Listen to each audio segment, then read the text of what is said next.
Hello అందరికీ welcome back to my channel. నిన్న night మేము పకోడీతో కర్రీ చేసుకున్నామండి.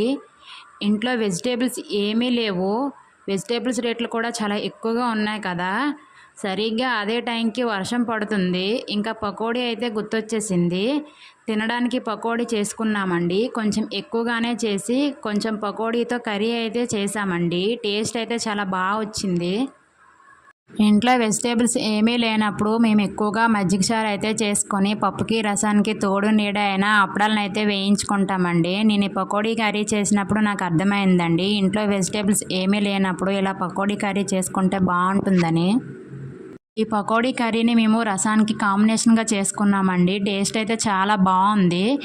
ఇంతకీ మీ ఇంట్లో వెజిటేబుల్స్ లేకపోతే మీరైతే ఏం కర్రీ చేసుకుంటారో నాకు కామెంట్ చేయండి. అలాగే ఈ వీడియో మీకు నచ్చినట్లయితే ఒక లైక్ చేసుకోండి. మన ఛానల్ని ఎవరైనా సబ్స్క్రైబ్ చేయను